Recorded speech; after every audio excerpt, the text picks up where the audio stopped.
Hello friends, welcome to live study point. आज हम बात करेंगे सीपीसी के ऑर्डर्स की कि कैसे आपको याद करना है, कि कौन सी ट्रिक्स है, क्योंकि बहुत ज्यादा होते हैं। तो हमें मतलब क्या होता है कि सीपीसी जो सिविल प्रोसीजर कोड है आपको वो याद नहीं हो पाती है, तो एक आसान सी ट्रिक देखेंगे, सिर्फ एक इजी वे में देखेंगे जिससे आपको आसानी से याद हो जाएगा। तो आप वीडियो के लास्ट तक बने रहें, वीडियो को लाइक और शेयर भी करें, चैनल को सब्सक्राइब भी करें, साथ ही बेल आइकन पर भी प्रेस करें जिससे आगे आने वाली हर एक वीडियो का आपको अपडेट मिलता रहेगा। अगर आपने अभी तक हमारा टेलीग्राम ग्रुप ज्वाइन नहीं किया है तो आपको डिस्क्रिप्शन बॉक्स में उसका लिंक मिल जाएगा, वहां से जाके आप ज्वाइन कर सकते हैं। तो चलिए अभी हम बात करते हैं कि सीपीसी को आपके जो ऑर्डर है सीपीसी में वो कैसे याद करने हैं।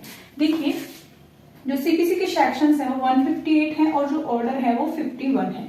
तो ऑर्डर 51 अपने आप में बहुत होते हैं क्योंकि सेक्शंस भी हैं, फिर इसमें रूल्स भी आते हैं आपके, तो ये बहुत ज्यादा बड़ी हो जाती है। तो आज हम क्या करेंगे कि हम पार्ट लेके चलेंगे 10 का, तो उससे क्या है आपको आसानी से याद हो जाएगा। तो देखिए क्या करना है आपको।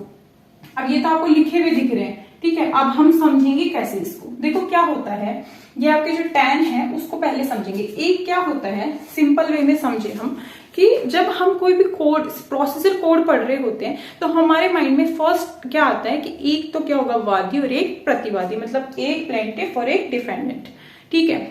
दो पक्षकार होंगे, ठीक है, क्योंकि तभी तो कोर्ट में जाएंगे वो। अगर सिंगल ही है, उसका कोई विवाद ही नहीं है, तो वो कैसे जाएगा।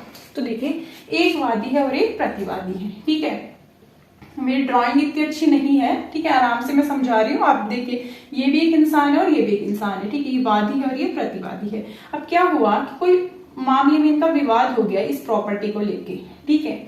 इस प्रॉपर्टी को लेके इन दोनों में विवाद हुआ, तो ये क्या करे, एक कोर्ट में गए, कोर्ट में ये चले गए। ये आपका कोर्ट है, ठीक है, ये कोर्ट है और इसमें ये लोग गए। यहाँ पे जाने के बाद क्या हुआ, ये वाद स्टार्ट हो गया आपका।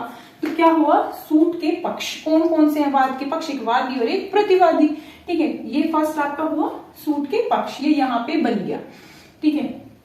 अब देखिए क्या हुआ कि जब वाद लेके गए तो इन दोनों ने क्या बताया, अपना डिफाइन किया कि मेरा ये मैटर है, और वो बोलेगा कि मेरा ये मैटर है, क्योंकि कुछ तो बीट हुआ है तभी तो क्या बना, एक केस बना, ठीक है। तो उन्होंने क्या बता दिया, एक फ्रेम कर दिया कि ये मेरा वाद है और एक ये बोला कि ये मेरा वाद है, ठीक है। फ्रेम कर दिया तो वाद की रूपरेखा, तो फ्रेमिंग ऑफ सूट, ठीक है। अब ये किसके सामने बताएंगे, डायरेक्ट जज के पास जा नहीं सकते, ठीक है। मैं वादी हूं और सामने आप प्रतिवादी हो, तो अगर हम कहीं कोर्ट में गए हैं तो किसके सामने बताएंगे। अब क्या होगा, प्लीडर के सामने या फिर कोई एजेंट होगा बीच में, उसको बताएंगे, ठीक है। तो क्या हुआ, हमने प्लीडर को अपने ये जो फ्रेम थे ये सारे बताएंगे, ठीक है, ये सारा बात था। तो क्या हुआ, मान्यता प्राप्त एजेंट और प्लीडर, मतलब हम उसी को ही तो बताएंगे जिसने एलएलबी कंप्लीट कर रखी हो, जिसको प्रैक्टिस आती हो, जिसने जो मतलब कोर्ट में पेश हो सकता हो जज के सामने, तो उसी को ही बताएंगे, ठीक है। तो क्या हुआ, मान्यता प्राप्त एजेंट और प्लीडर, ठीक है। हम स्टेप बाय स्टेप चलेंगे हर चीज के ऊपर और आपको दिमाग में ये चीजें बैठ जाएंगी, ठीक है। हो गया। अब वो प्लीडर ने सारी सुन ली, अब वो अपना एक बनाएगा केस कि इसका ये मैटर है, ठीक है। अब मान लो वादी का था ये प्लीडर और प्रतिवादी का अलग प्लीडर है, दोनों ने प्लीडर कर लिया।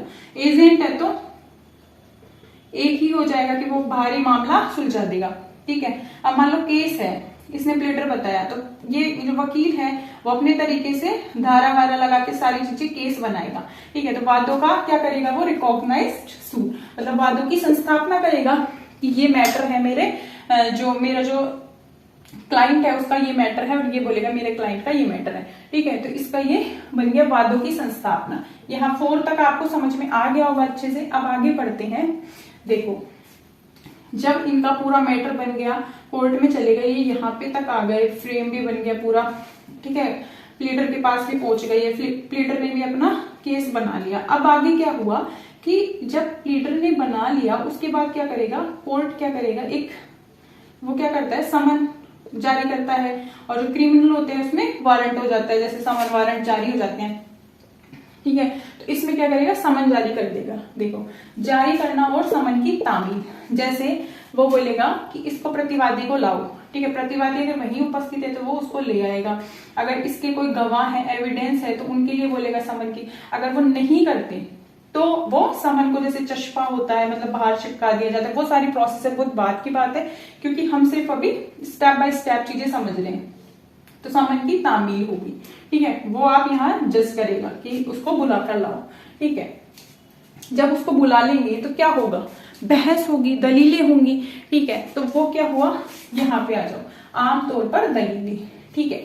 फिर उसके बाद क्या हुआ, वादी अपना पक्ष रखेगा। दलीलें होने के बाद वादी को क्या होता है, वादी का केस मजबूत होगा, क्योंकि उसी ने केस किया। प्रतिवादी का थोड़ा कमजोर होता है। कभी कभी क्या होता है, प्रतिवादी का भी केस मजबूत हो जाता है बाद में। तो वादी, ठीक है, वादी यहाँ पे आ गया। अब क्या होगा कि जब आप कोई मतलब केस करते हो तो उसमें लिखित बयान होता है, ठीक है, जैसे FIR होती है, वो भी एक लिखित बयान है, ठीक है। पर वो उस पे क्या होता है, वो उससे मुकर भी सकता है, जरूरी नहीं है जो FIR में लिखवाया हो वही बोले।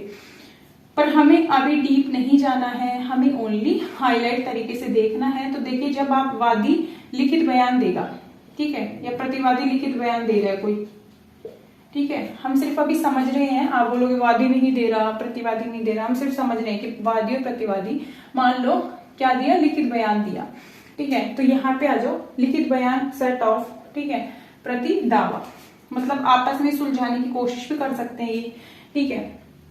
अब मान लो कोर्ट में आराम से दलील भी हो गई, बहसबाजी भी हो गई, ठीक है। अब आज है कि मैं डिसीजन सुनाऊंगी, मान लो वादी उपस्थित नहीं है या प्रतिवादी नहीं है या दोनों ही नहीं है, ठीक है। ऐसा भी हो सकता है कि मेरे बुखार हो गया, मैं उस दिन जा ही नहीं सकी, या फिर मुझे कोई काम हो गया तो मैं कोर्ट में पेश हो ही नहीं सकी, प्रतिवादी वादी दोनों को हो गया, ठीक है। तो उसमें क्या परिणाम होगा, तो ये देखो पार्टियों की उपस्थिति और गैर उपस्थिति का परिणाम, ठीक है।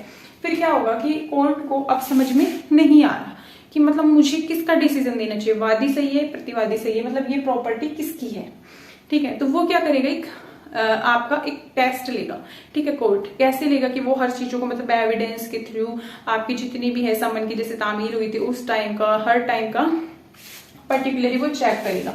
तो यहाँ पे देखो, न्यायालय द्वारा पक्षकारों की परीक्षा, ठीक है। तो ये सारा जो आपका मैटर है, इसके थ्रू आपको ऑर्डर है जो 8 प्लान समझ में आए होंगे। नेक्स्ट डे हम ऐसे ही सीरियल वाइज आपको पढ़ा करेंगे। लिए आपकी जो नोटिफिकेशन है वो आपको टेलीग्राम ग्रुप पे मिल जाया करेगा, तो आप टेलीग्राम ग्रुप जरूर ज्वाइन करें।